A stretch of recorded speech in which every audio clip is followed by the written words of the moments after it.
All right, everyone. The Baker Fairburn Hockey Show is live here on YouTube and Twitter on this lovely Wednesday evening, February 19th, 2025.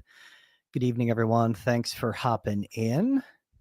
This is the Baker Fairburn Hockey Show. I'm your host, Kris Baker. You can find me on X at Sabres Prospects here, as always, with your Buffalo Sabres beat writer for The Athletic. That is Matthew Fairburn. You can find all of Matthew's work at theathletic.com/Sabres. Matthew getting back into the swing of things here. Sabres been off for, feels like forever, just a couple of weeks.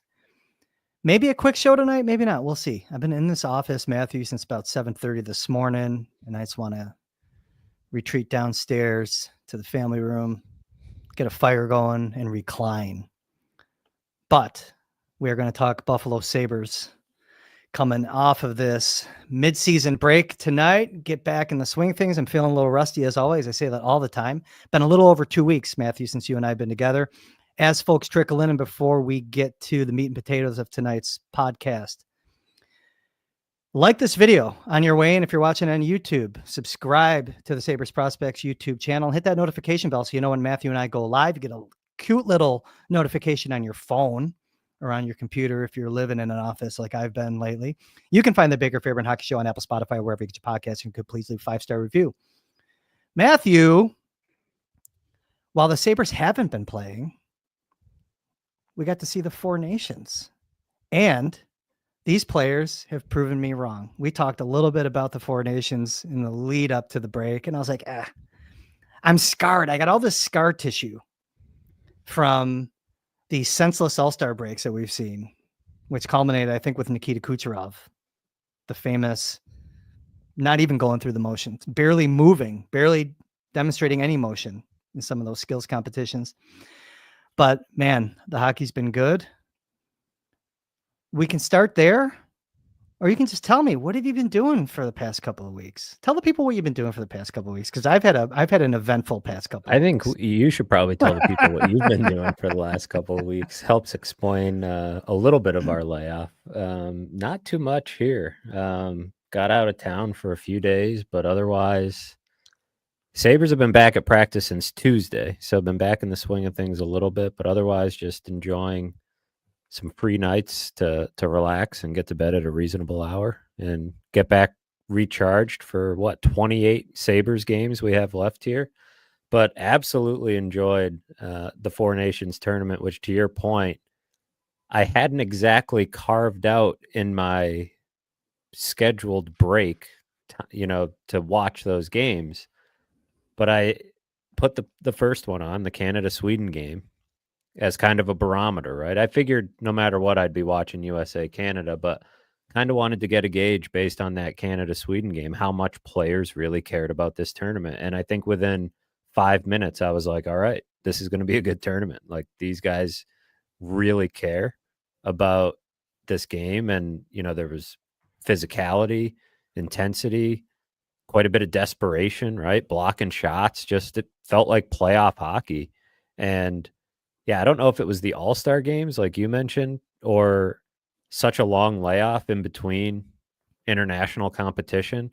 Like, I went up to Toronto for the World Cup of Hockey for a couple games, just to take it in as a fan. And I don't remember the same level of intensity. There was excitement. There was, good crowds and all that, but there was not, I don't think, this level of play that you're seeing here. And maybe that has to do with the fact that it has been, more than 8 years, right, since that World Cup. I think that was 2016. Yeah. And these guys, they've talked about it a lot, that they really wanted best on best. They really wanted to play in the Olympics. They really wanted all this. And you can hear all that and kind of think, okay, they really want to do this. But they showed how badly they wanted it, I think, with this tournament. USA-Canada obviously was an explosive game in a lot of ways and made major headlines and makes for a fun stage now for the rematch tomorrow night in Boston. No, it does. And to your point, we were, I think, softly planning to get together last week on Wednesday. And I think Wednesday. So yeah, it was Wednesday because that was there was a game on. That was the first game, right? Didn't the tournament open on Wednesday? It did. I think we were sort of softly planning maybe we would go while the game was on, see who was watching, get a feel for it, and talk a little Sabres. Yeah, but there's But a reason that we didn't. Um, so per my genetics, I was it was bound to happen, Matthew. So actually, let's go back, right? Super Bowl Sunday. Let's start there. Matthew and I were actually on the phone. It was about 10:30 in the morning. We were talking, just catching up and talking about, getting together on Wednesday, actually. And I said, I cut you off in the middle of a sentence, like I always do on this show. And I said, Matthew, I got to go. I'm in a lot of pain. So I kind of was like figuring out what the hell was going on. And it was a pain in my side, my left side. You and I, Dr. Fairburn and I were texting back and forth. I was like, I don't know what the hell's going on, but something's up. And we eliminated appendicitis, Dr. Fairburn and I. So a couple hours later, I go to the, ambulatory care, urgent care, or whatever, piss test, blood test, all this stuff. I was having a kidney stone attack. So I watched the first half of the Super Bowl at Mercy Ambulatory Care Center. Shout out to the doctors there. Gave me plenty of Toradol, numb that up. And I was in a great mood after that. But man, that whole day from like 10:30 in the morning until when I finally got seen at Mac, I was in a lot of pain. Got numbed, got my meds on Monday morning. Fast forward to, I made it home for the second half of the Super Bowl. Saw the Chiefs get their asses kicked. Got home on, so Wednesday, fast forward to Wednesday, we were planning to go live. I worked throughout the week. I was, taking medication, ibuprofen during the day, and I was taking the narcotics at night, sometimes when I had to. I was trying to not take them. Wednesday night, 5:15, I'm on the other side here on a work meeting. A lot going on at work, by the way. Well, we don't talk about work, but a lot going on at work. That's the other thing. It probably contributed to the damn kidney stone for me. So 5:15, intense pain. I got to shut my camera off, run downstairs, take a pill, come back up, finish the meeting. Excruciating pain all night. That's why we did not go. Long story short, what was happening on Wednesday was that the stone was moving all the way down the ureter and getting into the bladder. And when the stone moves down right in that final mile of the ureter, it gets really small. I had a 4 millimeter stone. The worst pain I ever had in my life. The worst pain. I told Matthew, I said, I wouldn't wish it on anyone, but that's not true. There's a couple people that I would wish that pain on. But by far the worst pain that I've ever had. So long story short, I was up all night. I was standing in the shower. I was texting Matthew and I was like kind of delirious in pain. I couldn't sit down, couldn't lay down. All I could do was stand up. It got late in the night. I was like leaning against the wall. I was like, maybe I'll try to sleep standing up. I was hopping in the shower to let the hot water hit my side. I finally got to sleep at 4:00 in the morning, woke up, went to work the next day, and I was stone, not stone free yet, but I was, home free from there really. Cause I think that the stone finally made it in the bladder. Friday night, like Friday during the day, by the way, I thought I was done. I was, so like when you get a kidney stone, if anyone's ever had one, or if you haven't had one, you got to you want to capture the stone. So I'm like sitting there, I was pissing in a funnel, a screen, for a couple days. Friday morning, I start to see some action, like little, like pebble, like maybe it was pulverized. And I called my brother. He's like, so everyone in my family's had kidney stones, by the way. I'm the last of 5 boys. All 4 had them. My mother had them. My father had zippers on both sides. He was a mess. He had several kidney stones. He pumped out more kidney stones than he did children. And my brother's like, you're done. You're done. It's a boy. And I was like, well, I'm going to keep, pissing in this strainer all night, and I'm glad I did. About 7:00 rolls around, going to the bathroom, like, oh, I feel a little sharp pain in my loaf, so I was like, I keep going and like thunk, like the stone came out. So took it in and I was done Friday night, man. So there's your kidney stone story. First one of my life, worst pain I've ever had, but I'm feeling great now, man. Back in action and, I'm a nuisance to society like I was pre-kidney stone. So it's kind of cool. You were very excited. It was, Yeah, it was a very excited text I got from you about the size of the stone, all that. It was quite an adventure. I was feeling your pain. I was worried about you that Sunday because it was, as with anything, you go into urgent care and all that stuff, and it takes a while, right, before you have a clear answer. You think you're trying not to think the worst, but you're sitting there for a long day, hoping for the best. And all things considered, a lot of pain, as I'm sure it was. It's here you are back on the mic, back on your feet. Could have been worse. So we're glad you're through it. Yeah. So anyway, yes. So totally. Yeah. So we're back to normal, but that's kind of explaining the absence and maybe in too much detail, but I don't care. I'm pretty transparent with our viewers and listeners. So yeah, my thoughts on the Four Nations, by the way, what I did see. So like that first night, like I watched the beginning of the game and then I was like, it just escalated. You know what I mean? Like I missed the end of the game. That USA Canada game. Wow. Right. Everyone saw it. Everyone watched it, I'm sure. So it's just like, we don't need to go too crazy in depth, but my takeaway is that they proved me wrong, and it's going to be very hard as these international events keep happening now. And like the World Cup of Hockey's coming back. Right. And the Olympics next year, it's going to be hard, man, I think, to top this. Not only because I think the big thing, like with the fights and like 3 fights in the first 9 seconds, Four Nations is an NHL sanctioned event. I believe it's not IHF. I know that. So when you fight in IHF, the rules are a lot different. These players are taking advantage of this not being an IHF event. And that's why you got those fireworks. And the only other thing I'll say is that I'm doubling down on the Kachuks. Loved both of them in their draft years. We've talked about them here. Find a Kachuk type of player.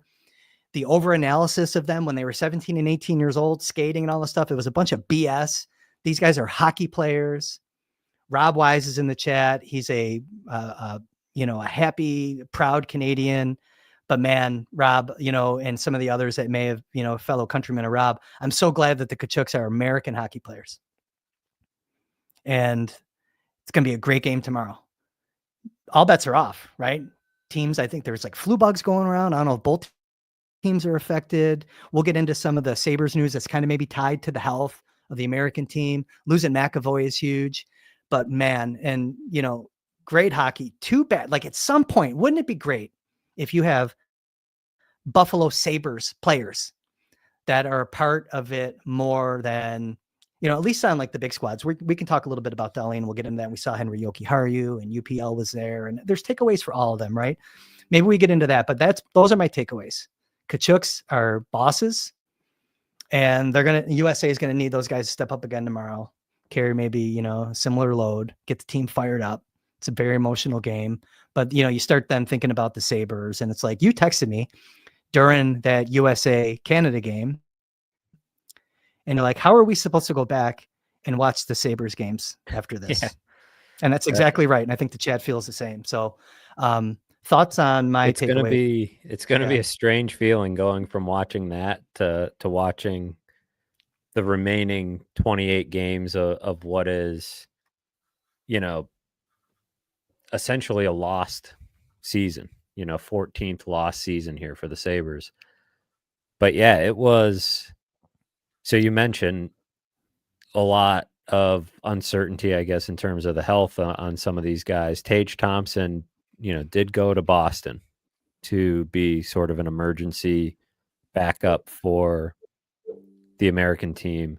He would only get to play if fewer than 12 forwards are healthy for the Americans. So I don't even think could, suit up for the skate or anything like that. But talking to him on Tuesday when the Sabres got back to practice, not surprised that he would jump at the chance. I think he was really eager, and I think he had an idea. I spoke to him after he didn't make the team also, and I thought he was a good sport about it. He wasn't real sour about it, and I sort of got the sense that he knew, and he had a conversation with Bill Guerin. I think he knew that he was knocking on the door, right? That it was sort of down to him and a few other guys, and not that he's guaranteed anything or guaranteed, this type of call or even guaranteed a spot on the Olympic team or anything like that. But he knows he's right there in the mix. And what he mentioned when I asked him, kind of what stood out to him as he watched these games, he was talking about the desperation and the way guys were, laying everything out there, physically blocking shots, hitting. And so maybe even just being there. I've had this thought about Darlene, about Luukkonen, about Henry Jokiharju, being there, being around it reminding yourself what the best look like and being on the ice with a bunch of the best players in the world. It's not a bad thing. It's not a bad thing for Luukkonen to, even though he didn't even touch the ice. I don't think he suited up for any of those games. No.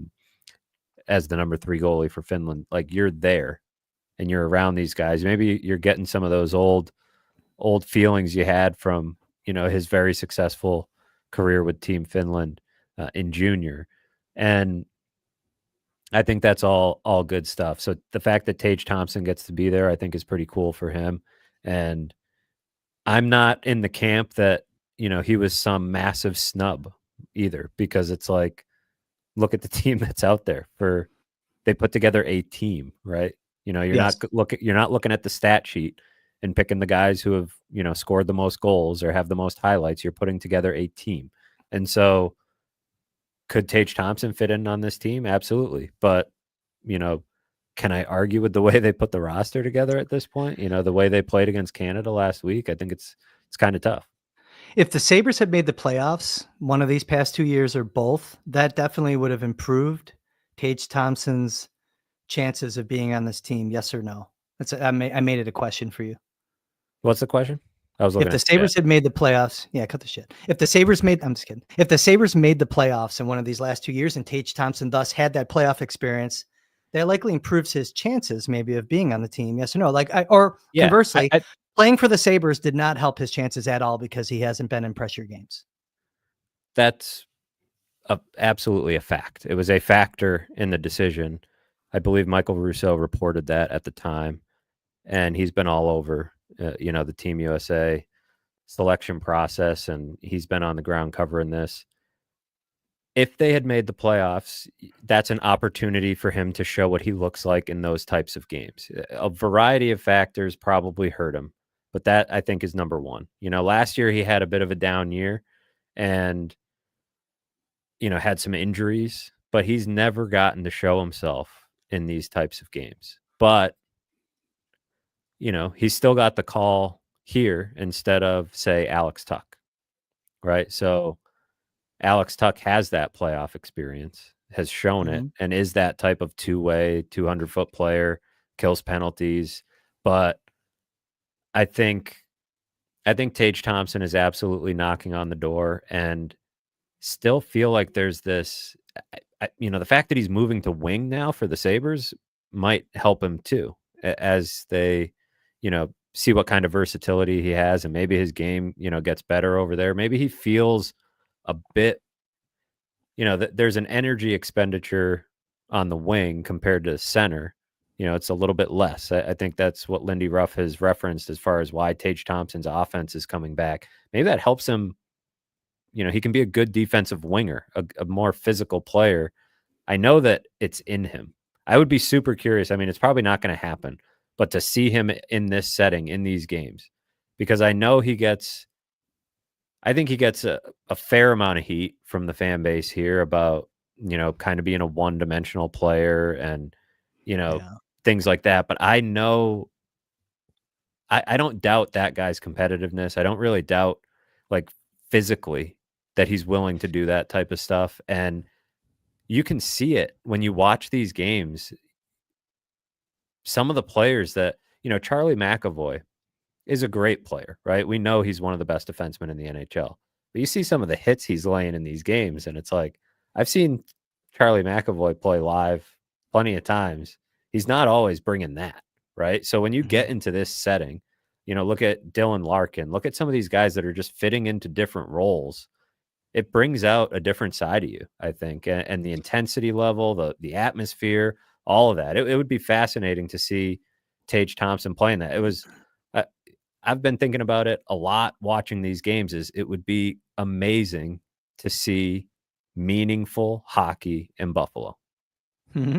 Like, it'd be amazing. I'm not talking about USA Canada being played in Buffalo. I'm talking about Buffalo Sabres, meaningful games in the playoffs, to see what you really have. It's one of the weird things about this team, among the many, is that even if they do, as this group, get to the playoffs, you have no idea what you've got in some of these guys. You don't know who those playoff performers are going to be. And Tage Thompson, you know, you get to see Dahlin this week in this tournament, and I think he showed himself really well. I think he fit in very nicely on Team Sweden, and his role kind of grew as things went along. But it'd be cool to see Tage Thompson and see how he could adapt to that style of game, because it's just so much different than the NHL regular season. I think Tage's resume, he was knocking on the door, obviously. I mean, he got the call. I don't think that him going here is kind of a safety valve in case a guy gets sick or there's an injury or whatever has anything to do with proximity. Because you got to look at that, by the way. It's very easy for him to get there quickly from Buffalo to Boston. I don't think there's an issue there. I mean, it's a factor. I think it matters. I think it matters because Quinn Hughes, Hughes now, he recently released a statement a few hours ago through his agent that said he didn't feel 100% healthy, but it absolutely matters that he's in Vancouver too. Oh, right? 100%. I think that though, and that's the point. I think the Pesce one, you can say proximity for sure. And Pesce's a great player in his own right. But Tage, I think, is there on merit because of the process. So. And especially what he's done. He's produced pretty well since the roster was announced. That was in December. Yep. Right. He's been productive. And, I think I was a little concerned with the injury when Stefan Nason, that whole thing, maybe we'll get into that a little bit tonight too. Cause I mean, it's in the rearview mirror, but not too far. And I think there's still, the team still has to show something, but we'll get to that. So no, we'll see. You never know, man. You never know. These guys have been dropping like flies here. It seems like. Well, and one other point on Tage, Brian Cummings brings up that he has not played in the World Championships the last few years. And that, the politics matter and things like that. That maybe that was true this time. I don't think, I could be wrong. And it's something that I'll be following this summer, with the World Championships, but I don't necessarily think that's going to be too big of a thing going forward as far as like playing the politics of it. Maybe for the first one, right? It's like, who's done us a solid, and maybe not knowing what the intensity level of the Four Nations was going to be and all these things, but they're taking the best team. Yeah, I think so. Right? They are taking the absolute best team. And I don't even think that's breaking ties. I don't know that they really care. If Tage Thompson called them and is like, hey, I've been dealing with this back injury all year, I can't make it. Or I just had a kid 2 months ago, and I'm banged up.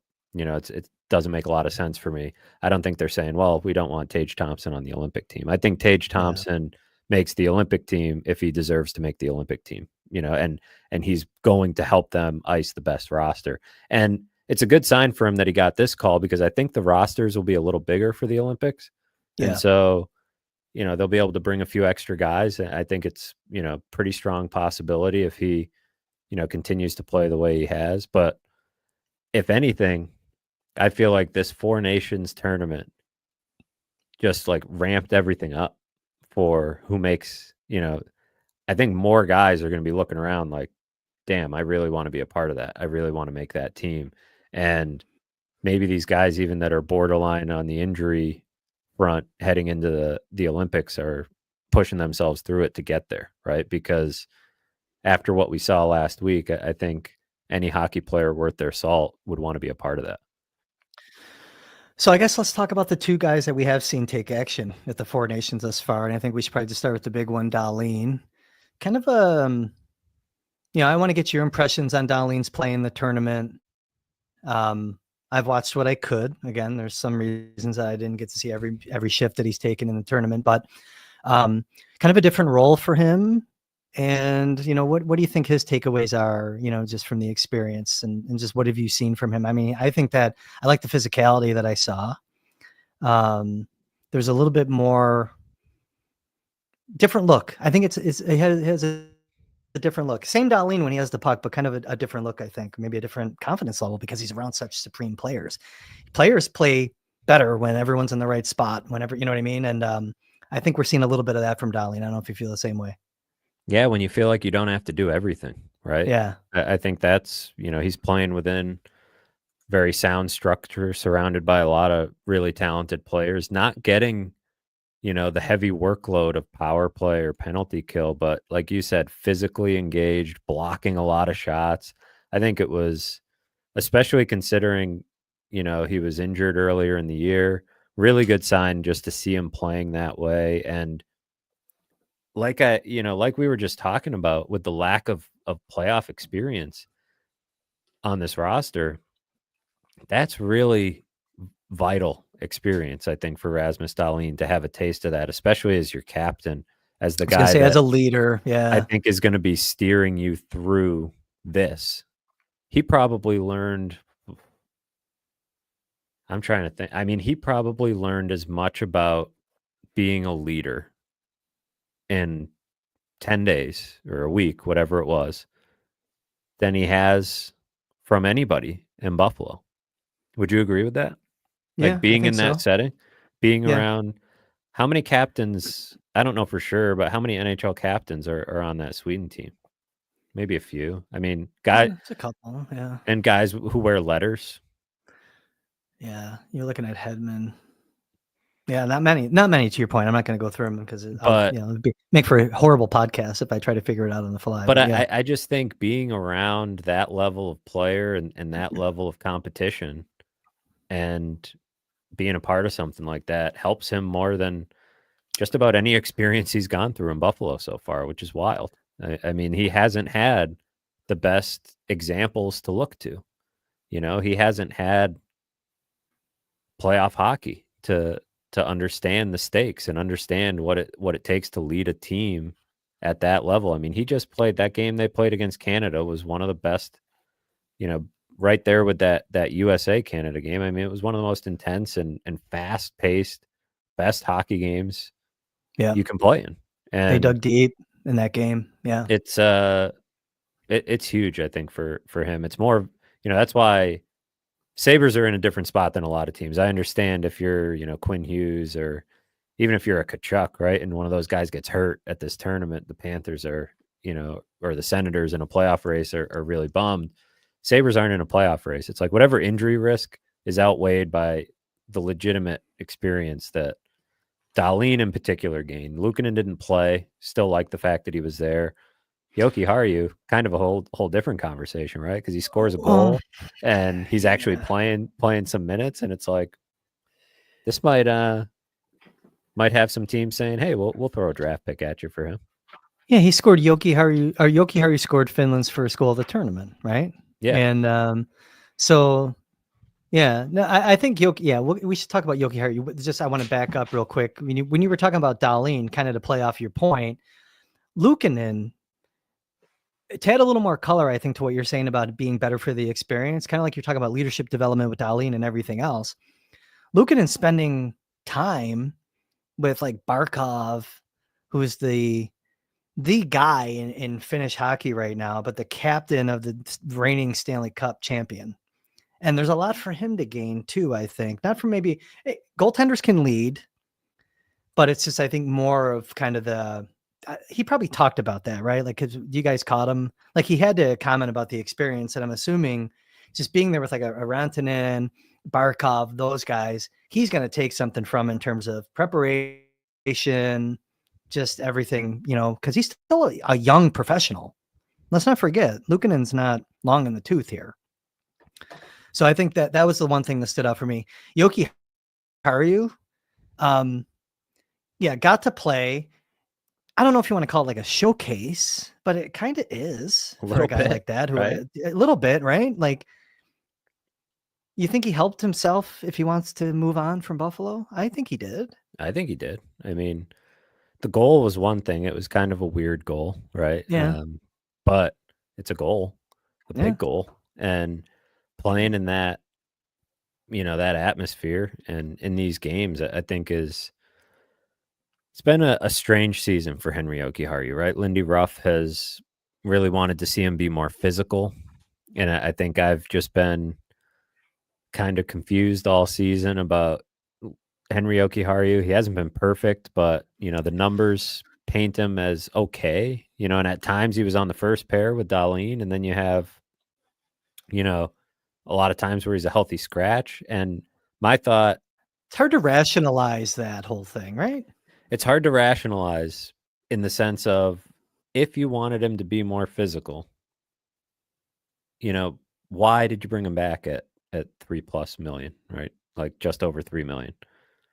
We talked in the summer about, when wondering where they could have used this extra cap space and what it could have been used for. Upgrading Yoki Haru was a logical thing to do. And they weren't able to do that. And so, you pay him, basically market value, I guess, probably what he would have gotten if he had gone to arbitration. And then he's got this weird inconsistent role because he isn't something that he never really has been. So I don't know. It should help him, right? Playing on a team, playing in a role, and getting some pretty good minutes in big time games. I think will help other NHL teams look at him and envision where he could fit in on their team, in a playoff chase.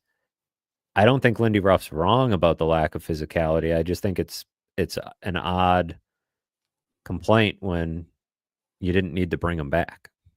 Yeah. Yeah.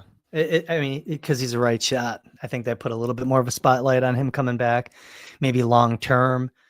Regardless of the shot, it allowed them to make a decision on like Ryan Johnson and having him play a more meaningful role in Rochester as opposed to maybe a more limited role, ideally, at the NHL level, and use that as a developmental tool for Johnson.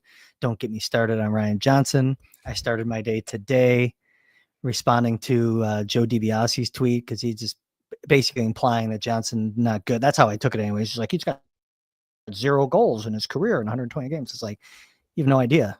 Like, what are you implying, first of all? But I just basically said, so what? So what?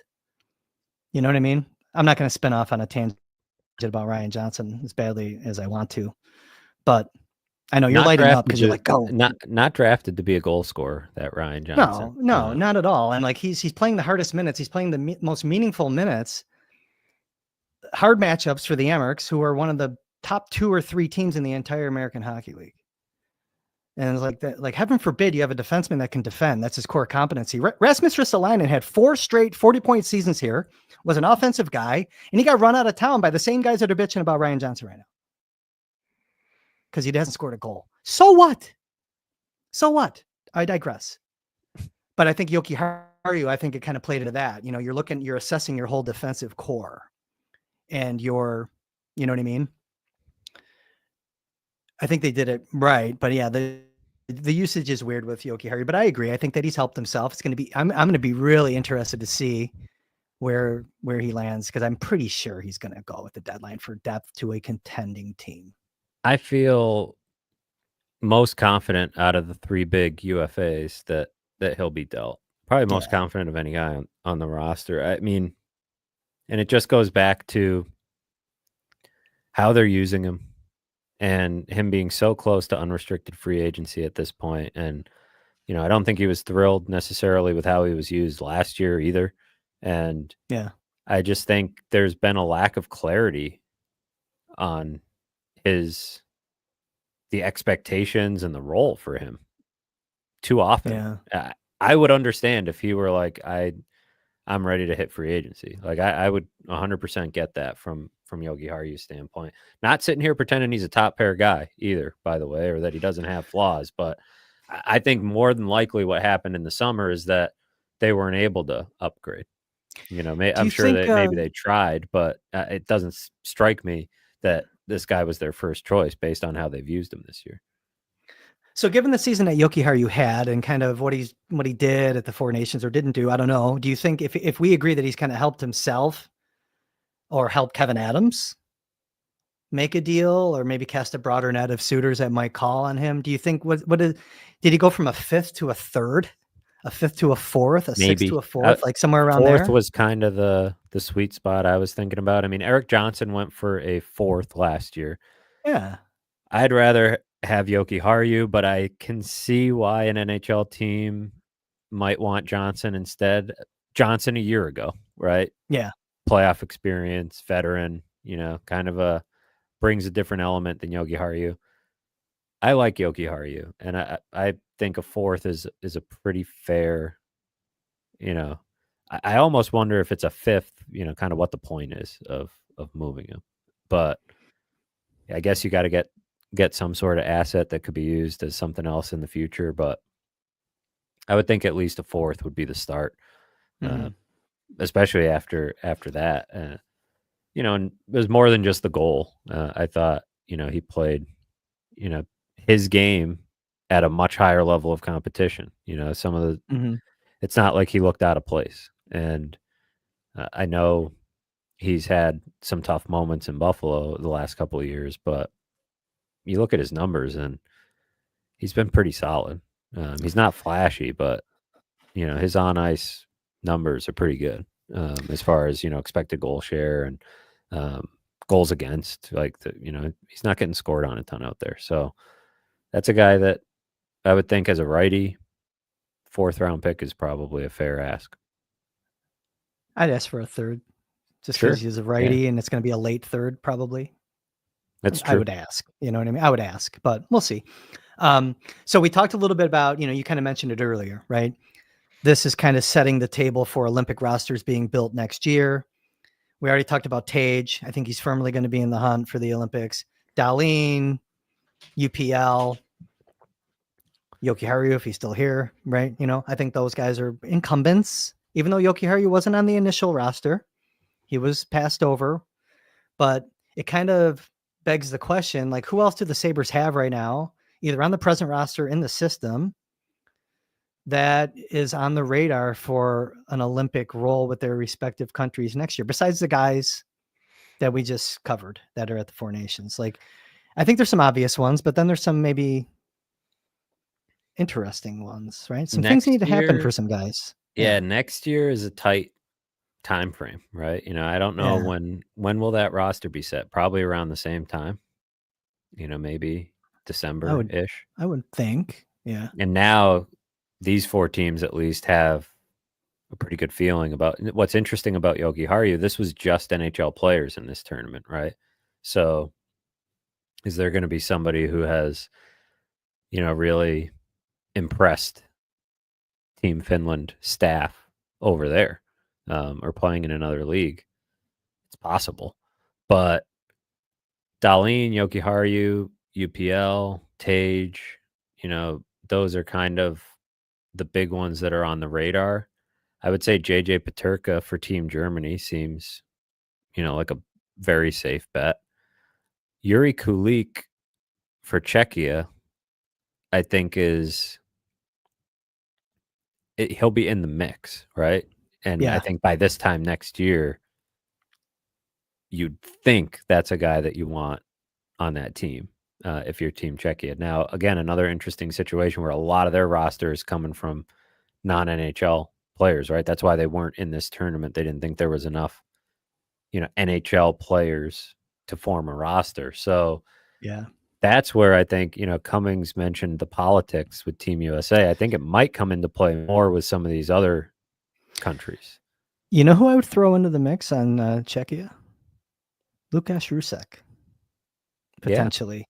He had some international play when he was playing for Sparta Prague, and he's building a nice professional resume here in North America right now. You just kind of mentioned. I just wanted to throw that in there as food for thought. We don't know if he'll be here. Also, things can change with a guy like Rusek, but he's another one actually for the Czechs. You mentioned Peterka. I agree. They qualified. Germany qualified. Canada's interesting. Like, are the Sabres ever going to have a guy that could crack that lineup?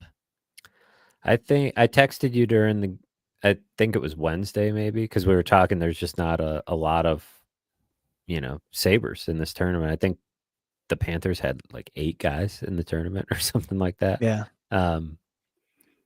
I could see Zach Benson on Team Canada one day. I don't think that's going to happen, as soon as next year. 2030. Yeah. But I see like a down the road, that's a guy that you pick to round out a roster with some sandpaper and some grit. And, at that point, Brad Marchand will be gone, right? If he can develop that next level of offense and scoring, I think he'll be a guy that makes sense for them. Owen Power will be on their radar for sure. And, this was played on NHL rinks, which maybe changes your roster construction a very small amount. Like you're thinking about those last couple of players and who might fit. If you're playing on the big ice, Owen Power might become a little bit more attractive to Team Canada. But the year he's having, there needs to be sort of a light bulb moment for him in the second half of the season, early part of next year, for him to play his way into that. But certainly a guy I'm sure that they're monitoring. I mean, 2 years ago you would have said Dylan Cousins, but I don't think that's really anywhere close at this point. Not Tuck unless he for the becomes Americans, by the way. Tuck. Sorry. Absolutely, Tuck should be.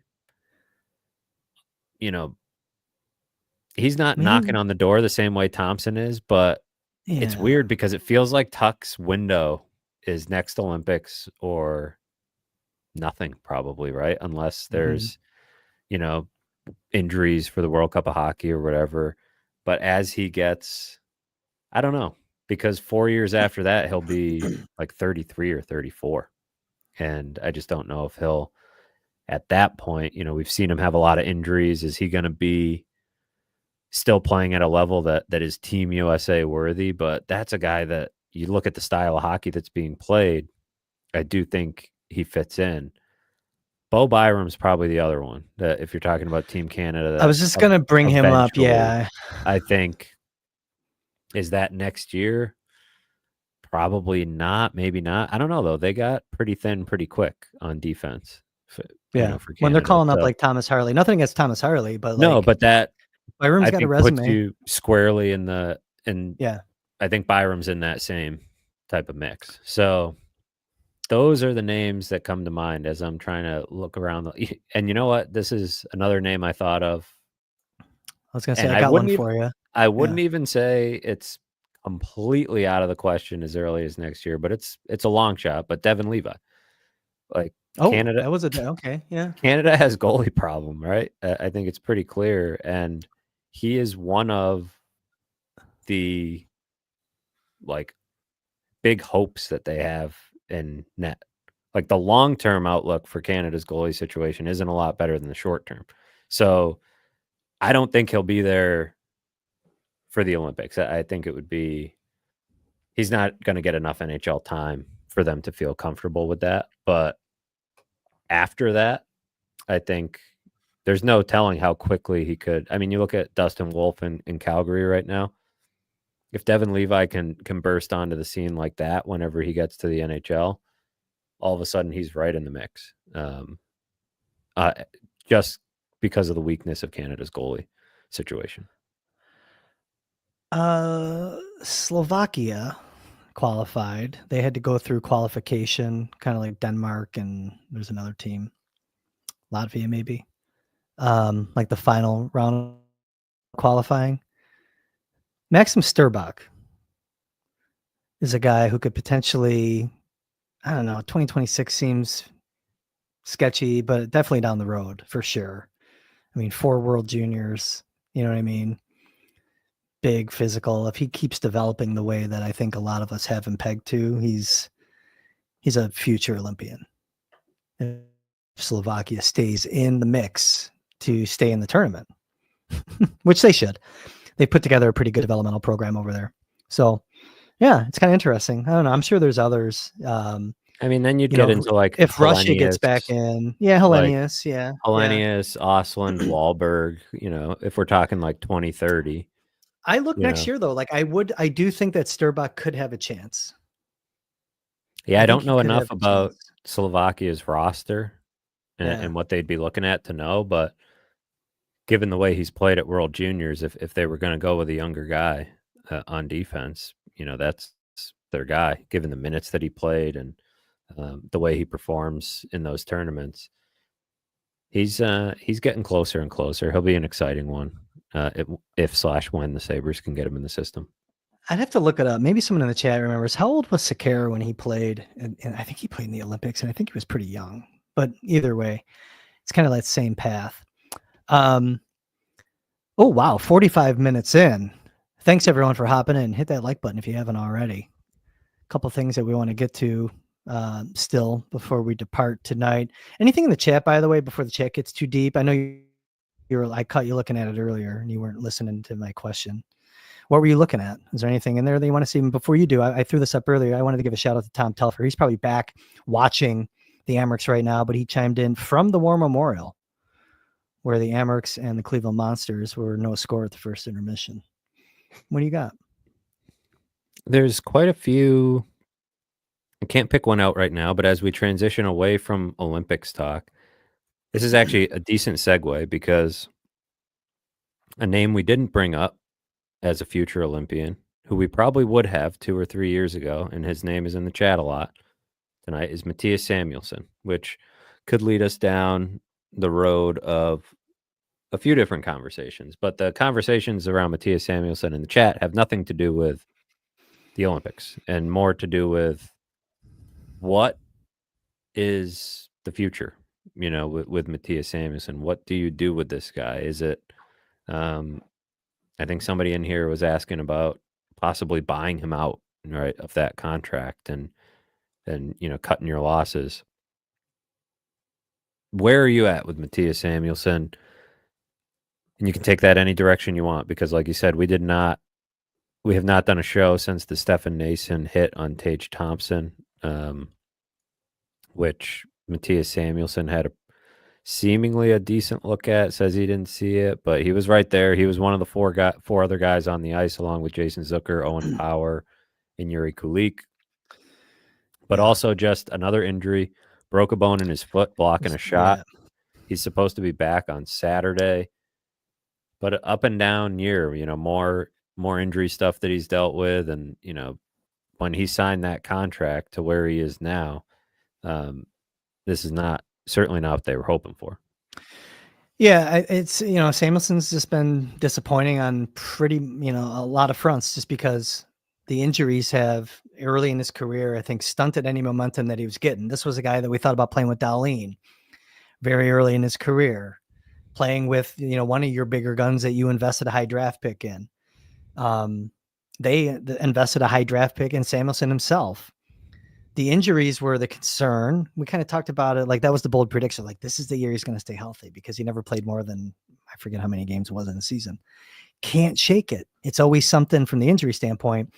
The Nason thing was, I'm not putting it all on him, but that was also another layer of disappointment, because you got to do something. The team, just in general, the Dennis Gilbert thing, like the next game, was so stupid. You know what I mean? But like, cause you got to take care of that then and now. Samuelsson, I think, to your point, probably had the best angle. Zucker was on the ice. Kulik, we've seen him getting scraps. I think that Kulik had the best view, I think. Okay. But Kulik, I mean, it would have been, great to see anybody step in. Can't make excuses for any guy on the ice. I don't want to really rehash the whole incident, but it's like, no, but I'm looking at Samuelsson in the bigger picture, where that was another layer of disappointment, saying, you know what, this guy might not be who we thought he really was. Because this was a guy who was a captain of teams himself, National Team Development Program, wore a letter when he wasn't even an upperclassman at Western Michigan. Like, where's a letter now? His father played in the league when there was a code, like, there's things that should have been bred into him as a player that you got to at least go over there. My problem with the incident, we are going to talk about the incident for even 30 seconds. No one even went to Tage. If we weren't going to go to Nason, no one even went to Tage, your fallen teammate. They all just stood there like, what? Like, that was like the such a lack of a pulse. A fight or whatever else, whatever happens or doesn't happen, zero intensity. From the it's plagued the team all year. Simple things like going to the net that we've talked about since this podcast was created. But yes, so I had a problem with that incident, but no, I think that the injuries have just been a bummer. So it's disappointing. Here's the thing though, like, buying him out, I'm not there yet, honestly. I'm not, because cap's going up. I don't think the contract is like too crazy. It's going to be too crazy as the cap goes up. I think he would be movable if he can find his game. And I think that kind of like what we talked about with re-signing Jokiharju to kind of give some of your younger defensemen breathing room. Savila Komarov's not going to be ready yet. Novikov's getting close. Johnson can come up, but you're going to lose Jokiharju. Like, you got to have guys still that have NHL experience. I don't believe that buying out Matthias Samuelsson is the answer on February 19th, 2025. Let's see what he does for the rest of the season. If he can stay healthy, first and foremost, that's where I'm at to answer your question. He's one of the players I'm most interested in watching the rest of the season. And, I asked Lindy the other day what he's looking for from him the rest of the way. And, he mentioned just being that big physical defenseman, like that big physical presence. And I think that's the part of him that situation included, but really on the whole has been missing too often. And, he can be really good with his stick, killing plays. He can, when he's playing well, move the puck fairly well, but has been really inconsistent with that this year. Turnovers have been rough this year, but at it's bad just times too. It's the lack of intensity in his game.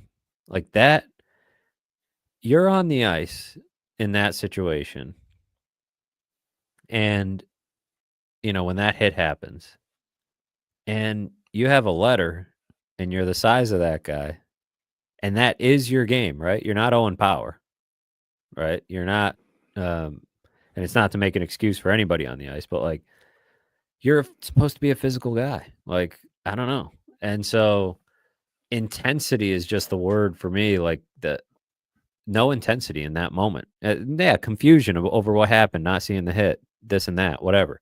But lack of intensity and just needing to have a bit more of a pulse. And so, you mentioned the Dennis Gilbert thing the next game, right? And like, yeah, it was like he dropped the gloves, and I immediately was just like, this is kind of ridiculous. But stupid. But embarrassing. That was embarrassing, actually. I actually thought after the fact, like, what was silly about it, what was ridiculous about it was that he had to do it, or that he felt like he had to do it in the first place, like that he got to that point, right? That I don't doubt for a second that what he did mattered in the room. How I felt about it when it happened and how I felt about it 20 minutes after I left the locker room after the game were different, because I got a sense that it really mattered to the guys in there, that he stepped up and said, look, a lot of people are saying stuff about us.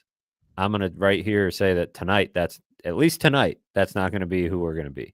Now, does a Dennis Gilbert fight do anything to dissuade anybody on any other team from taking liberties with your guys? No, it doesn't. Does it do anything to Stefan Nason? No, it doesn't. But it looked worse. It looked worse. It did, right? It put more of a spotlight on it in some ways, right? It more highlighted the fact that you guys knew you did something wrong. The messaging was a little weird coming out of it, because Zucker was saying, the response was winning, but then the next day it was very clear that the response was not adequate, right? I don't, I'm still stuck on these guys saying they didn't see the hit though. Like, you see your guy, one of your meal tickets, down on the ice. He didn't trip over the blue line. Right. Like, so like you have to make it, like you have to draw a conclusion of what happened. And you got to go over to him. Right. At the very least, and not stand around. And it's a lack of, I go back to the intensity thing, because if you're, you watch these games that we've been watching at the Four Nations, right? And those guys aren't missing anything. And maybe somebody from the bench could be like, hey, like, you saw Tuck was kind of flipping out on the bench. There was a picture, like, somebody's got to be yelling to the ice. But if you're not physical, if you're not like engaged, if you're not really intensely engaged in what's happening on the ice, and it misses you out of the corner of the eye, and you're not really listening to the bench, like, the moment's going to pass you by. And that's what happened to them. And that's what happens to them too often. Not in these things, just in general. These lapses happen when you're not emotionally engaged in the game consistently enough. Lindy Ruff brought that up at the beginning of the year as something that, the biggest benefit of physicality and, wanting guys to be emotionally engaged in the game. I truly believe, and especially watching, these games in the Four Nations, it's like that can win you so many hockey games in the Okay. NHL. It can win you so many games if you are the more emotionally engaged, harder working team every night. Not saying it can Okay. win you a Stanley Cup. Talent will catch up to you, but you can win so many games. The Sabres are talented enough to make the playoffs if they're the hardest working team for 3/4 of their games.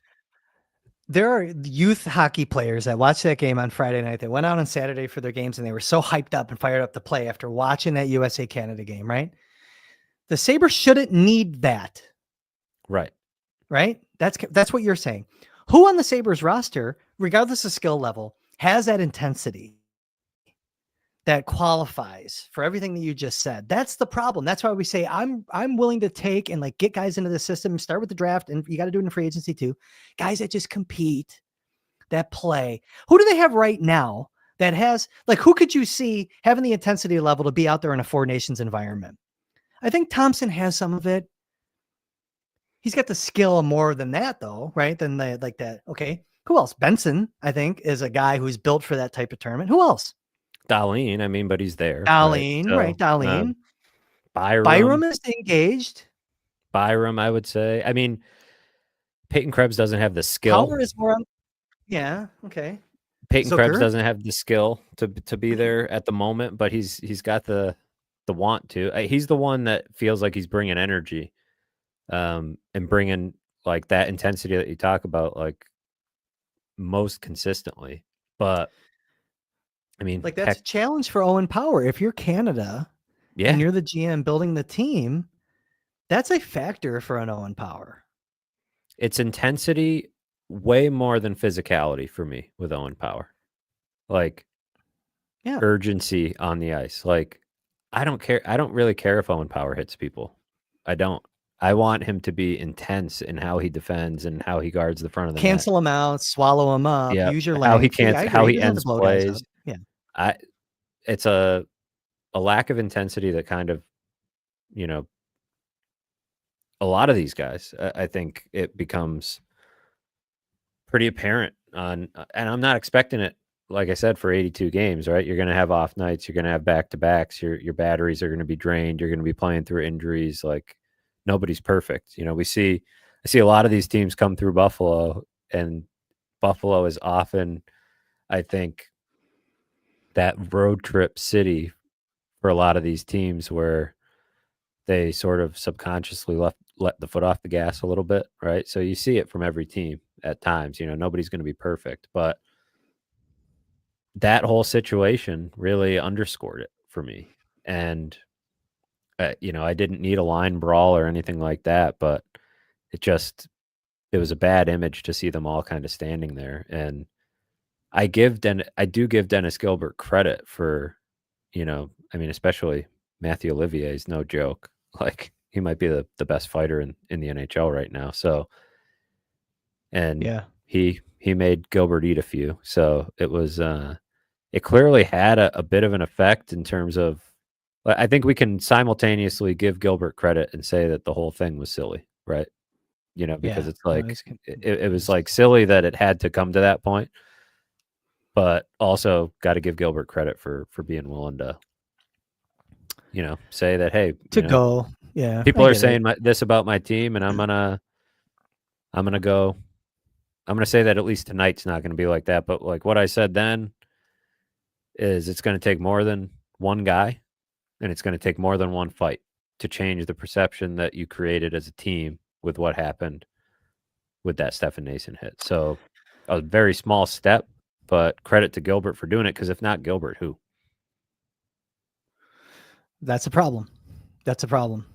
Rob Wise on the Gilbert topic, he said the Gilbert fight stops teams from taunting the Sabres with their opening lineup in their rink. Yeah. Probably. It's a good point. Yeah. Like, Yeah. probably, there was probably an element of that with the Blue Jackets of saying, all right, let's see. Let's see what these guys are. And does it stop it completely? No, because guess what? What if Dennis Gilbert's not in the lineup? Because that happens a lot. And so then what? Then what? Because like I said, if not Dennis Gilbert, who's the one stepping up in those situations? Well, you want it to be Samuelsson to kind of bring it back to your point originally, right? and a guy like that who was on the ice. So to go back to put a bow on Samuelson, you mentioned some of the things in the chat. I kind of told you where I'm at with them. Where are you? Like in terms of, I know you said you want to watch him play for the rest of the year, maybe decide, and that's fair if that's your answer. I think it's a very reasonable answer. It's more to come, but like, are you even considering like buying out that contract right now? Not really. I get that, There's frustration, but there's also business and planning, and I don't know, man.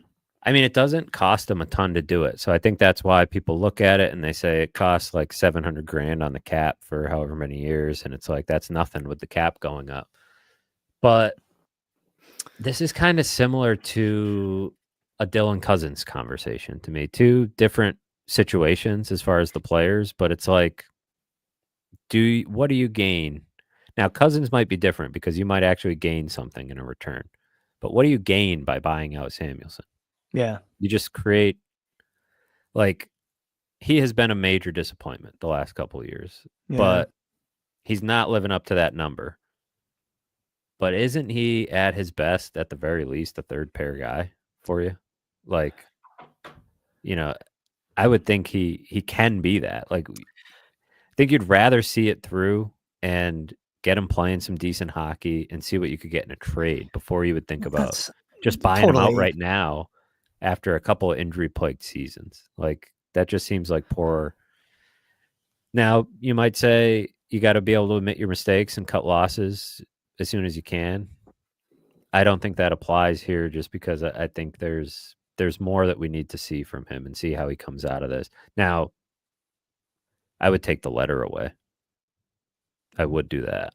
I know that's like what's kind disappointing about this whole thing with Samuelson is like Lindy's relationship that he formed with, like, early on, he was very playful in the year, in the first couple of practices, right? We talked about this, I think, on the show. That's what's disappointing.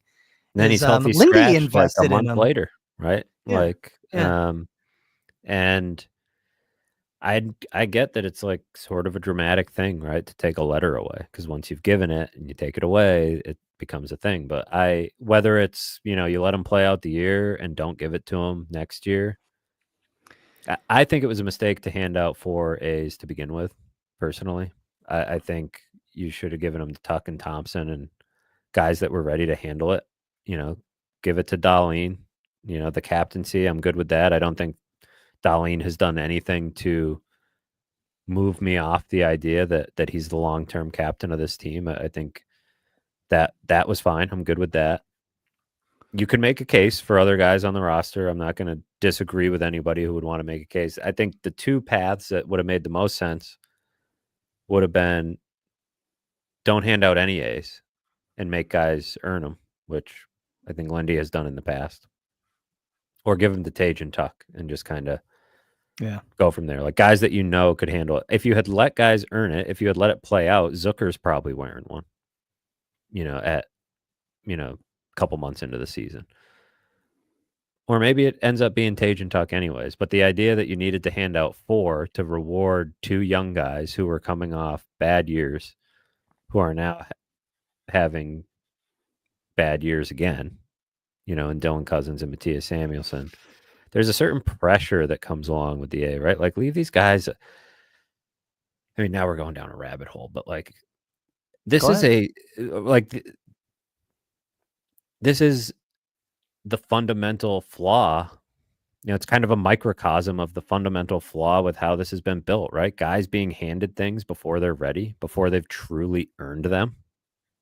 You give Dylan Cousins an A and Matthias Samuelson an A to like make them feel good, to let them know they're the future leaders or whatever, and you're alternating A's. Like, Tage Thompson is a damn leader on this hockey team. Like, I don't care if he has the letter on any specific night or not. Like, that's the guy people are following. Like, why would you pretend otherwise? That is the guy that this locker room is following. Tuck is a guy that the locker room is following. Zucker is a guy that the locker room is following. I don't know that they're following. Certainly now they're not following Matthias Samuelson. I mean, if you have to scratch one of your alternate captains, like very early into the season, then you've picked the wrong guy, right? And I just think the idea that they needed to have it now, right? There's an element of pressure that comes along with the letter, the responsibility, right? That I don't think Cousins and Samuelson needed to be worrying about. I'm not even really putting too much blame on these guys for not being ready for the responsibility. Like, these are young guys. And they haven't faced adversity in their real lives, a lot of them, at least that we know about. You know what I mean? Like, we've talked about this offline. yeah, Having families and other real life responsibilities, accountability at home as a father, and well, like Tage and that Tuck, breeds like those guys character, right? are grown men, right? Yeah. Tage has been through injuries and different things in his career. Tuck's been traded a few times. They have, like you said, at home, major responsibilities. So it's like Cousins already, the question after last year was probably like, man, how do you get this guy out of his head? So maybe it was a tactic, right? Be like, hey, if we give him a letter, it'll embolden him. But to me, That was my position. That was partially my position for wanting him to have a letter. I can kind of see the logic, but as it's played out, it seems like it's taken him out of his head maybe a little more. Or maybe the letter has nothing to do with it and he's just having another bad year. But either way, it's like he's coming off a not so great year. Maybe giving it to him the year before would have made more sense. But, when I think guys really were starting to follow him, and I do think I think he's had more leadership moments than Samuelson, but I haven't seen a lot of moments of leadership out of Samuelson. So no, it's I just think when you go with 4, you have none. to exactly Really, it's basically if you have 4, you don't have 2. You don't, and I think they had 2. That's what confuses me about it. I think Tuck and Thompson would have been fine.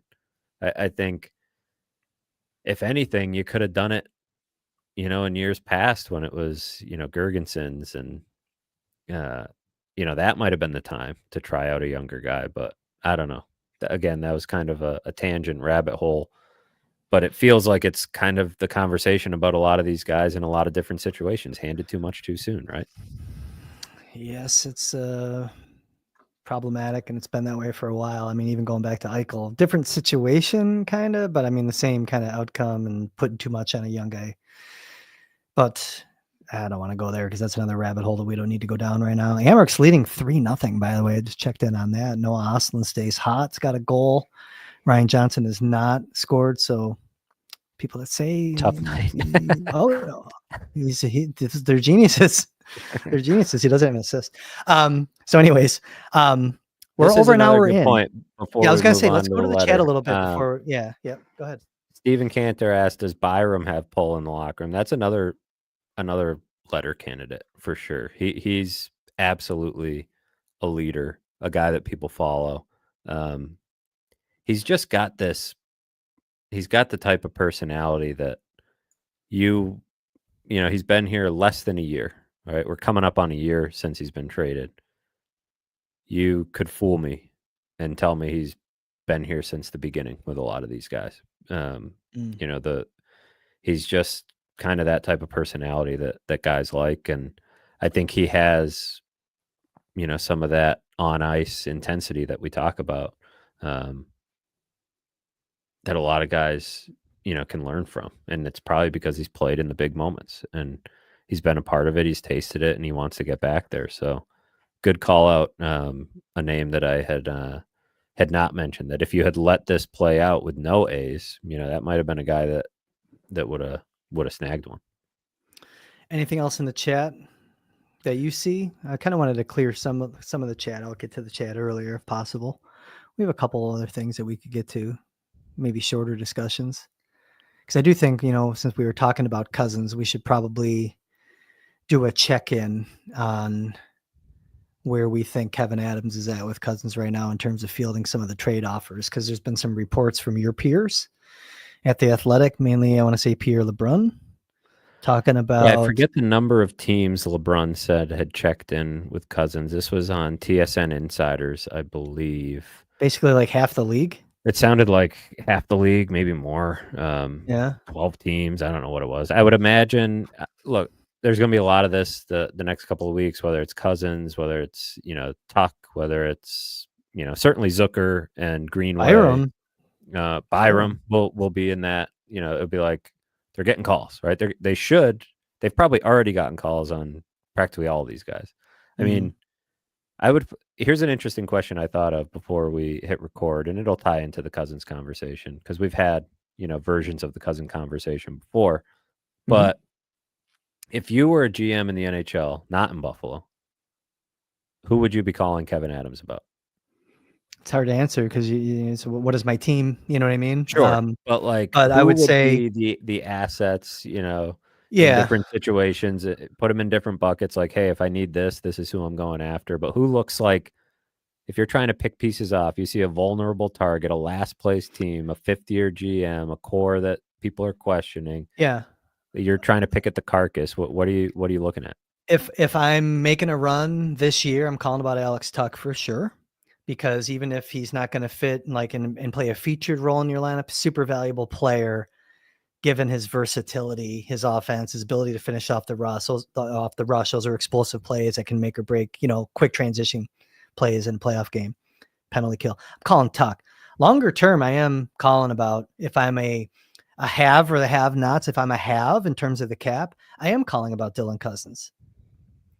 Because I still believe in Cousins long-term. I shared that with you when we've talked several times. Am I open to trading him for the right return? Of course. Like someone tweeted me, I think they were watching the show. You're like, you wouldn't trade Cousins at all? I'm like, no. I would prefer to see it through with him because I still believe in him as a player.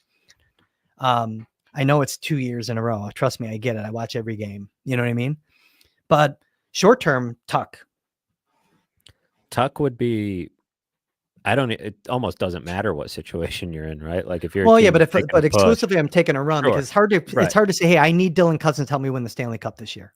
Exactly. That's where I'm thinking, like any team that's going to be in the playoffs could use Alex Tuch. And I'm calling about Zucker for sure. Calling about Zucker, no doubt. The number Greenway. I could probably afford him. You know what I mean? Like there's a lot of things that make sense for what he brings, and he is only got 1 year left on that deal.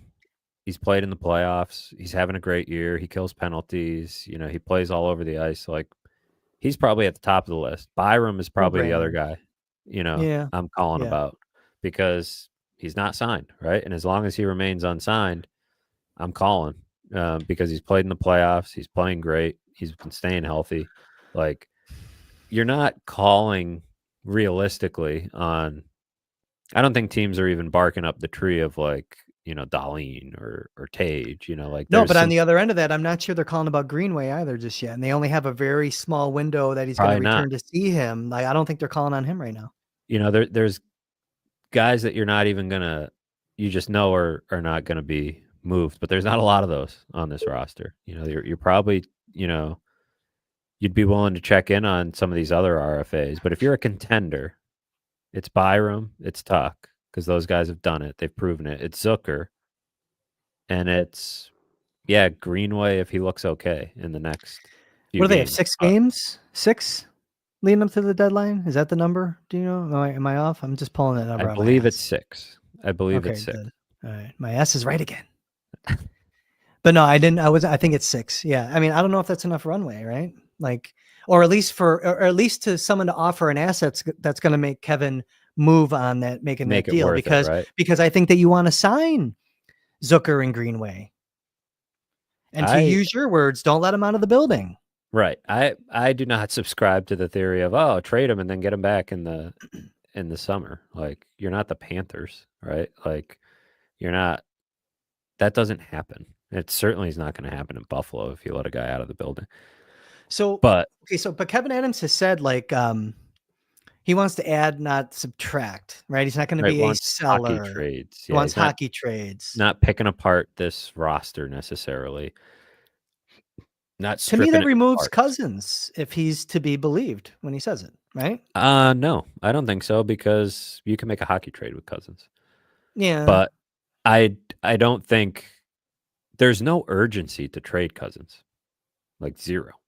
I think. Yeah. I mean, if the right deal comes along, you consider it, you take it, whatever.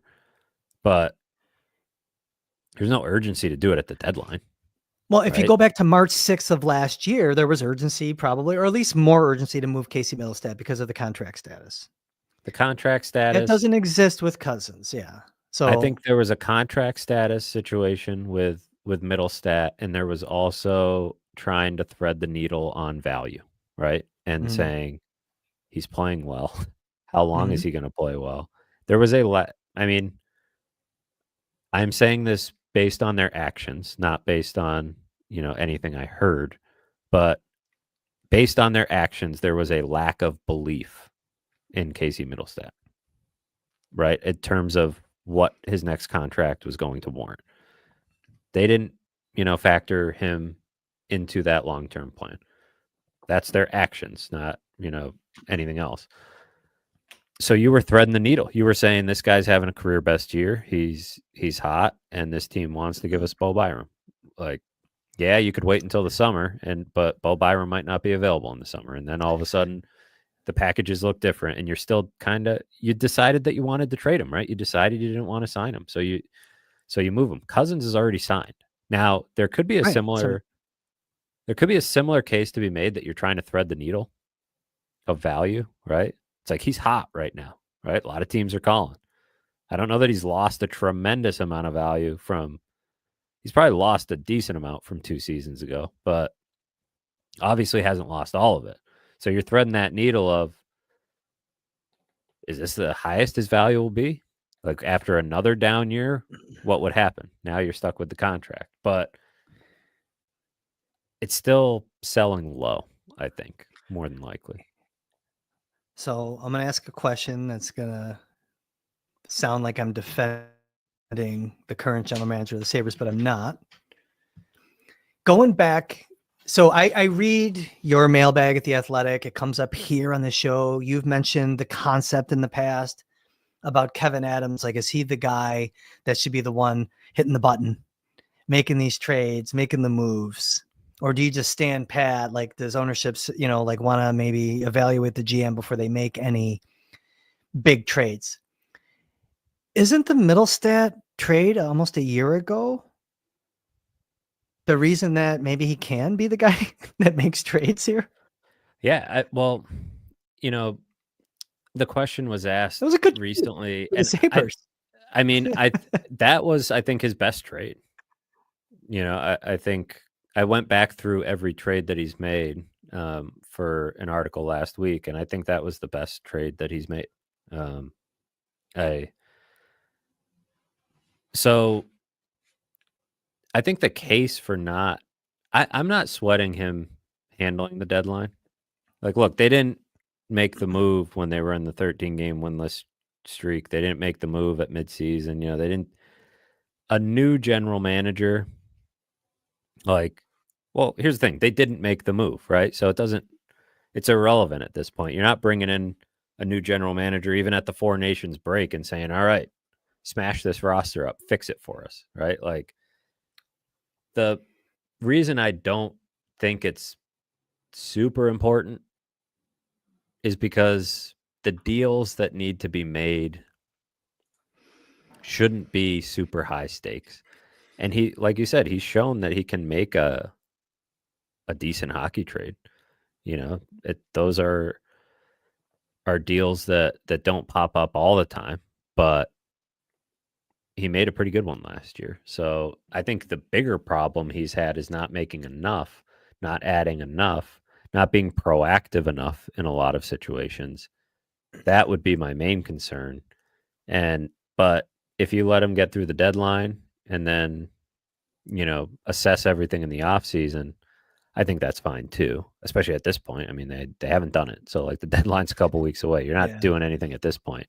But as far as decisions on guys like Cousins, even Tuck, I mean, Zucker and Greenway are lower stakes, but those are legitimate, contract negotiations and trades that would need to happen. Lower stakes though than talking about trading a Cousins, Tuck, Peterka, Byram, Quinn are all RFAs. Those next deals, there's a lot of business that needs to get done in the summer, and so there better be some real conversations. Whether it's if they retain Adams, which is certainly on the table, you would think bringing in some experienced people around him. if this were So you see, like adding to like, payroll in the hockey ops well, department? that's why I say, like, if this were anybody else, right? If this were any other franchise, you'd be sitting here and saying, of course that needs to happen. Of course something needs to change. Saying any other franchise. But saying that something will change is hard for me to sit here and say right now, because I don't know. Like, I don't know what the real end goal is. So we'll see. But Kevin Adams, this is crunch time for him in a way. But I said this when we spoke on the phone earlier today, that I think there's a case to be made that a quiet deadline is kind of best case scenario for the Sabres on multiple fronts. One being, Kevin Adams didn't press any big buttons that, you don't want him pressing. And maybe there is a case that, some patience with Cousins would ultimately pay off, and that, just not making the drastic move, even if it's a new general manager at some point in the next few months, could come in and have pieces to work with and, be able to mold things the way he sees fit. Kevin Adams has spoken to the agents for both Zucker and Greenway. We know Zucker for sure. Greenway, can you confirm that? Okay. Greenway, I don't know for sure. Okay. I think Okay, that one they might have been holding off until he got back on the ice and the whole thing. Because to your point about the quiet deadline, it keeps you in the game on veterans. I don't know where the fan base is on Greenway. I think most would understand if they brought him back. I think Zucker, there's more of an overwhelming opinion that yes, this guy had a great year, value to the locker room. Some of the things that we've talked about in the previous episode of the Baker Fairburn Hockey Show, right? Like it makes sense to bring him back. Quiet deadline does imply that he's still in the game on those. So yeah, I don't know, man. Like I actually thought, again, just to kind of rehash a thought that when we talked about Zucker, like clock's ticking, like why haven't they signed him? I thought this would have been when you could tidy up that piece of business during this Four Nations. Now it's like, okay, he's going to get through the deadline and then we'll really know. And it should be shortly after the deadline, if he's still here, that you sign Zucker, right? There's still time for Kevin Adams to kind of show a pulse and kind of, you know what I'm saying? Like, I'm still thinking about what happened that was December, right? It was late November, the press conference. Like, he still has an opportunity to do some PR, some damage control here. That's a move that helps him. We'll see.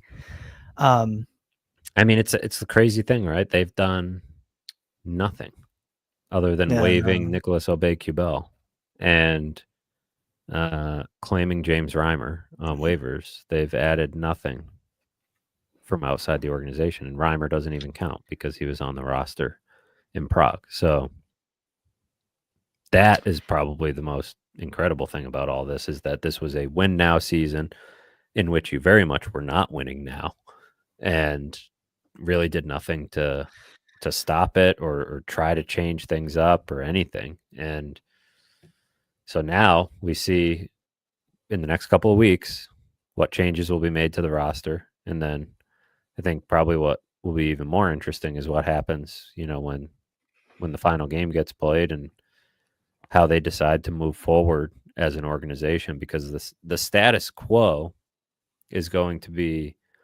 really hard to sell. They worked hard selling Lindy Ruff's return. Lindy Ruff worked hard selling Lindy Ruff's return. He was making calls in the ticket office and, all that. I don't know what you sell. And people might say, that's, who cares what you sell, just win hockey games. Like, these guys got to sell too. Like, it kind of goes hand in hand. They need people in the building because it makes them play better. They need people in the building because it puts more money in the owner's pocket, which theoretically could lead to more money spent on all sorts of things on the hockey team. So, like, it all goes hand in hand. And that's why I do wonder, you got to be thinking, what are you selling going into the summer? 14 years, no playoffs. If you go status quo, that's real tough. Sabres return to work Saturday at 5:30. Is that right? 5:30 against the New York Rangers? What the hell is that all about? 5:30. Why? What am I missing? Whatever. I'm not going to ask you a question you don't know. Can I, since we were talking about Kevin Adams, can I just kind of end the night bitching about something that's been bothering me all season long? And it's the way that Kevin Adams and Lindy Ruff, because Lindy did it today, say Beck Malenstein's name. It's Beck Malenstein. They call him Beck Malenstein. He's never been Beck Malenstein. Lindy said it again today. Kevin says it all the time. That drives me nuts. There's going to be people that say it doesn't matter. It does matter. It does matter. As the senior leaders of an organization, when you don't know one of your players' names, it's disrespectful. It's indicative of the culture that you are putting together in your organization in terms of your employees, in terms of your players, your assets. He is Beck Malenstein. Kevin, Lindy, Malenstein. I hate that. I don't know why it bothers me so much, but Lindy said it again today, and I listened to it. And I got pissed off again. I've bitched to you about it before. I just had to get it off my chest. Say his name. Say his name the right way. People, my name is Kris with a K. I've worked for the same company for 21 years. I get emails from people that have worked with me for well over a decade. CHRIS. You know what I'm doing with that email? Nothing. Or if I do, I'm going to give you a shitty response. If your name's Kirk, I'm going to call you Kurt. On purpose. Different flavor, but that stuff bothers me. I know it's just like, everyone's got their pet peeves, things that bother them, but I do think that one's actually important. Details. This guy's last name. All right, I'm going to stop. I'm not going to bitch. There's a million things I could rant about. I can go back to Ryan Johnson. That one's a much better rant. I just had to say it. I had to get it off my chest. And if they listen to the show, they're going to get it right. It's a good point. Yeah, well, no. That's your could you imagine if they that's your way of testing out if they listen to the show is to see how that gets pronounced going forward. Now I should have done that during Festivus. Did we do it? We didn't do a Festivus show. We should have, but you actually did. I think it was like a day after you did. You actually brought it up on the show. You're like, it's kind of close to Festivus. You did something. I should have, because it was early in the season. Yeah. Right. I don't know why I'm getting worked up. Yeah, right after probably the trade and all that. So it bothers me. Well, now I'm interested to see if it changes. That'll be another thing I'm watching the rest of the season. Yeah, one more time. Malenstein. Not that hard. And knowing him, he's probably very carefree about it all. But yeah. And he's like, well, I only play 7 minutes a night. But they don't know. he's a hell of a nice guy and has been a nice little boost to the locker room. He's a good guy for us. Good guy to talk to. But yeah, like you said, he's not playing a lot, and would have been nice to see him in a bigger role this year. Maybe he'll get some more minutes down the stretch. He probably doesn't care what they call him if he plays 11 12 minutes a night. Beck's like, the checks don't bounce, man. That's what he's saying. There's a couple things. So I have been watching the chat. I've been given I hear the feedback. Sometimes we throw up a lot of the same people, right? Cantor had another one on Cousins for Kyrou. I thought Cantor earlier was asking if we've hit the slopes. I have not. I don't believe you have either. But he said, Cantor says, watch it, Kris. You may pass another stone. It's Rickus, though. I don't know if we should get into this now, but I have a lot of thoughts on that. And that's a great call out. It's Rickus. So let me read it for the audio version of this podcast. Okay. It's Rickus asks, has there been a show since the whole anonymous player poll happened? I can't remember. Sorry. There has not, because we would have talked about it. Now we're an hour and a half in. Yeah. And we should. Rickus, good call out. Gold star. Why am I yelling? Because I'm still pissed about Malenstein. I can go a little longer, but let's go to the chat. I'm putting that on the show sheet. Rick, it's yeah. Let's do that. We can go an hour on that, dude. We're already at 90 minutes. We could do a whole show on that, and we're gonna need material here down the stretch. So, sandbagging, huh? I think that'll be a good topic because there was some good Sabre related stuff in there that will lead to some good combos. I agree. Let's give the chat some more love here. Let's spend a couple more minutes. And let's give the listeners homework if they haven't read it. It's the Athletics Anonymous player poll is Yeah. what Rickus is referring to. Published a couple weeks ago, I think. Among the questions were, if you have a no trade clause, like what's the first, team on your no trade list, coaches you would least like to play for, most like to play for. So there were, quite a few, it was all of the NHL reporters at the Athletic, surveying the locker rooms that they covered. So the Sabres are represented in those answers. I think 111 players were polled in total. So that's the homework for the listeners. We'll Yeah, talk definitely about it check next that show. out. And I should do another plug to just follow up. If you're not subscribing, I always like to say it. Just go through Matthew's story. Find one of Matthew's stories, subscribe. I like to make him look good. He's probably got a review coming up. I just did my employee reviews, and everyone's a superstar. I like doing that. I like telling them how great people are. I'm going to go through the chat. If you see anything, Matthew, please. Jake S. asks, do we know if they took the A from Sammy? We won't know really for a couple of games. I asked Lindy Ruff about nobody wore an A the one game right after. And I asked him Nashville, about that. right? No, not Nashville. It was the Columbus Oh, game. no, it was before that. That's right. Yep. The Dennis Gilbert fight night. And when I asked Lindy Ruff about it, he said there was nothing to it. It was just that the guys that would have had the letters were both out. It was Tage and Samuelson. It would have been them that night. We will know, I think, now that Samuelson's healthy again, Tage is healthy. Like, does the alternating continue? And when the turn comes up, like, do we start seeing some Cousins Thompson nights or, Tuck Thompson? We'll see. Or do we just see, Samuelson with an A here at some point? I don't know. But good call out because, something to keep an eye on Saturday. There is a conversation that was happening probably about a half an hour ago, maybe 40 minutes ago in the chat where a couple chatters were starting a survey of player names and dog breeds because they were basically, I think the chat started by saying that the Sabres were a bunch of golden retrievers, which is totally true, by the way. I'm not calling them soft. I'm just saying I live it here. I have two dogs. I have a 115-pound Greater Swiss Mountain Dog, Aspen, and I have a golden retriever who's big. And in full disclosure, I kept his nuts so he could maintain his edge when dealing with his big sister. That's the whole reason I did it. And she just kicks his ass, and he's so submissive. He just rolls over on his back. And, the only time he ever does ground and pound is when Aspen does the fake fall.